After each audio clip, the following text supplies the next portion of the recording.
Hello friends, तो कैसे हैं आप सब। हार्दिक स्वागत है आपका सरकारी रिक्रूटमेंट यूट्यूब चैनल पर। तो फ्रेंड्स, आज मैं आपके लिए लेकर आया हूँ बनारस लोकोमोटिव वर्क्स का ऑफिशियल नोटिफिकेशन, जिसमें कि आपको अप्रेंटिस के लिए ये नोटिफिकेशन आया है। किसी भी प्रकार से ये परमानेंट वैकेंसी नहीं है दोस्तों। देख सकते हो, ये 26 मार्च 2022 को ये पीडीएफ पब्लिश हुआ है, नोटिफिकेशन जो है। तो फ्रेंड्स, चलिए हम और आप मिलकर देखते हैं इसमें क्या क्या रहने वाला है, कितनी वैकेंसी है, क्या क्या एजुकेशनल क्वालिफिकेशन है। ध्यान रखिएगा कि आईटीआई और नॉन आईटीआई दोनों के लिए ये वैकेंसी है, तो 8वीं या 10वीं पास है तो भी आप लोग ये फॉर्म को दोस्तों भर सकते हैं। तो आइए जानते हैं number of seats with community wise breakup. तो आईटीआई और नॉन आईटीआई के लिए अलग अलग है। सबसे पहले आईटीआई के लिए टोटल 300 सीट है दोस्तों, यहाँ देख सकते हो आप लोग, जिसमें fitter, carpenter, machinist, welder and electrician के लिए पोस्ट होने वाली है। नॉन आईटीआई में fitter, carpenter, painter, machinist, welder, electrician, ऐसे टोटल दोस्तों 74 पोस्ट है, यानी कि 74 पोस्ट है। तो 300 और ये 74, तो आपकी टोटल नंबर ऑफ पोस्ट हो गई 374। 374 वैकेंसीज है दोस्तों। अब यहाँ पर बताया गया है कि आपको जो है इंडियन रेलवे बोर्ड के लेटर क्रमांक यहाँ पर दिया गया है। ये on the basis of availability of application in the above notified seat 3%, which is ITI से 9 सीट और नॉन आईटीआई से 2 seat will be reserved under PWD quota. यानी कि टोटल 11 सीट जो है दोस्तों फिजिकली हैंडीकैप्ड के लिए रिजर्व रहेगी। इसके बाद में टोटल 11 सीट्स एक सर्विसमैन के लिए भी रिज़र्व रहेगी।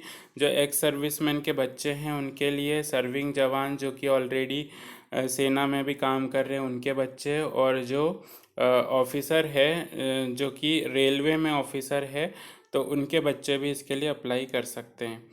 तो यहाँ पर दिया है, if the desired number of OBC SC ST candidates is unavailable, the remaining seat will be filled with the following candidate. तो एससी को एसटी मान लिया जाएगा। यहाँ पे मतलब ऐसा है कि अगर वो अनअवेलेबल रहेगा तो इस तरीके से वो एससी एसटी को इस तरीके से कंसिडर करने वाले, या ओबीसी को अनरिजर्व्ड और ईडब्ल्यूएस को भी अनरिजर्व्ड। अब दोस्तों यहाँ पे हम लोग बात कर लेते हैं कि आपको ईडब्ल्यूएस सर्टिफिकेट कैसे बनवाना है। अगला जो दिया गया है कि ईडब्ल्यूएस, पहला district magistrate, DM, ADM, deputy commissioner, तो इस प्रकार से chief presidency magistrate, revenue officer not below the rank of tehsildar. यानी कि तहसीलदार से ऊपर के जितने भी अधिकारी आते हैं एडमिनिस्ट्रेशन में, उनसे आप लोग ईडब्ल्यूएस का सर्टिफिकेट बना सकते हैं। और ईडब्ल्यूएस सर्टिफिकेट जारी करने की दिनांक जो है 1 जुलाई 2021 के बाद की होनी चाहिए। इसके पहले का यदि है तो आप लोग एलिजिबल नहीं रहेंगे। अब जो apprentice.gov.in पे आप लोग रजिस्टर होना चाहिए, ठीक है।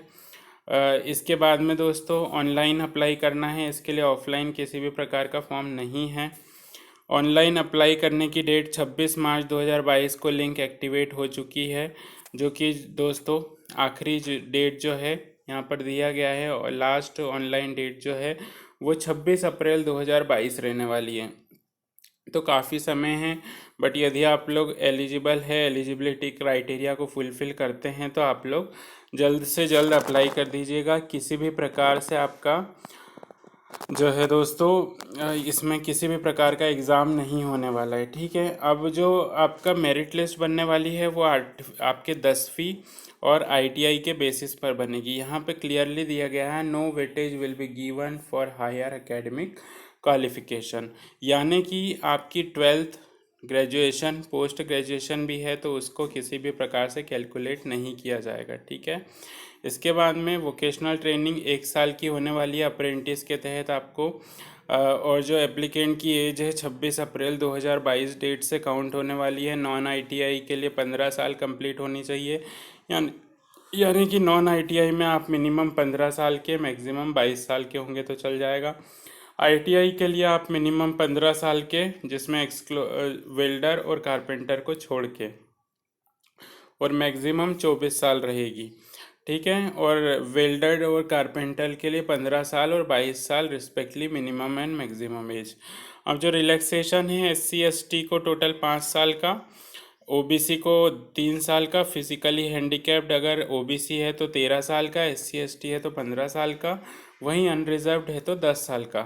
Ex serviceman candidates who have completed not less than 6 month continuous service after attestation, तो उन लोग को जो है करीब 10 साल का रिलैक्सेशन दिया गया है दोस्तों। ठीक है, अब जो डिसेबल्ड कैंडिडेट है वो यदि अप्लाई करते हैं इस पोस्ट के लिए तो उनको क्या क्या फुलफिल करना चाहिए। फिटर के लिए lower limb partially damage from one side can be accommodated. Carpenter के लिए one upper and lower limb partially damage can be accommodated. तो ये आपका, यदि आप होंगे फिजिकली हैंडीकैप तो आपको पता होगा कि आप में जिस प्रकार की भी डिसेबिलिटी है, यहाँ पे जैसे पेंटर में one upper and lower limb partially damage यदि है तो वो उनको ले सकते हैं, बाकी इससे ज़्यादा होंगे तो वो एलिजिबल नहीं होंगे दोस्तों। ठीक है, अब यहाँ पे बेसिस ऑफ सिलेक्शन में हम लोग आ जाते हैं। तो 10वीं में आपका मिनिमम 50% मार्क्स होने चाहिए, और फिर ये लोग जो SCVT या NCVT से आपका जो सर्टिफिकेट है और आपका 10वीं का जो मार्कशीट है उसके आधार पर आप लोग को सिलेक्ट करने वाले हैं या मेरिट लिस्ट प्रिपेयर होने वाली है, इस बात का ध्यान रखना आप लोग। अब जो स्टिपेंड होने वाला है विल बी पेड एज पर रेलवे बोर्ड और labour ministry instruction issued from time to time. ठीक है, यहाँ पर स्टिपेंड जो मिलने वाला है जो भी रेलवे बोर्ड के कहे अनुसार या जो भी उनका अगला नोटिफिकेशन आता है वैसे आपको मिलेगा। ठीक है, एप्लीकेशन फ़ीस जो है 100 रुपये रहने वाली है दोस्तों, और इसके ऊपर से सर्विस चार्ज भी आपको लगेगा। ठीक है, SC ST PH physically handicapped और वीमेन के लिए किसी भी प्रकार की फ़ीस नहीं लगने वाली, accept SC ST physically handicapped and female if the candidate not submitted the application fees the application will be rejected। तो आप यदि OBC है, मतलब OBC में आते हैं, जनरल में आते हैं या EWS में आते हैं तो आपको फ़ीस भरना अनिवार्य है। लास्ट डेट जो है अप्लाई करने की वो 26 अप्रैल 2022 है, शाम के 4:45 तक आप लोग अप्लाई कर सकते हो, देख सकते हो दोस्तों यहाँ पे। तो मैंने सारा कुछ आपको बता ही दिया है कि क्या क्या इसका रहने वाला है, देख लीजिएगा। ये इनका ऑफिशियल वेबसाइट है, यहाँ से भी आप लोग सीधे डाउनलोड कर सकते हैं इस नोटिफिकेशन को, या डिस्क्रिप्शन बॉक्स में मैंने नोटिफिकेशन का भी लिंक दे दिया है और अप्लाई करने का भी लिंक दे दिया है, वहाँ से आप लोग सीधे अप्लाई कर सकते हो।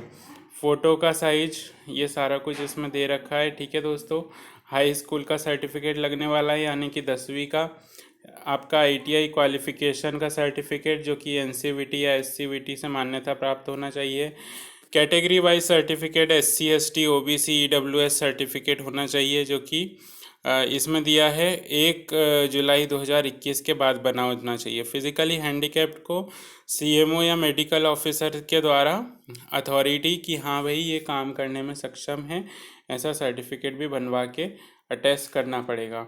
The details of application fee must be filled up in the portal and upload on it. ठीक है, तो दोस्तों मैं सारा कुछ आपको बता ही चुका हूँ। इसके अलावा भी आपको यदि कोई डाउट है तो आप लोग कमेंट सेक्शन में मुझसे पूछ सकते हो।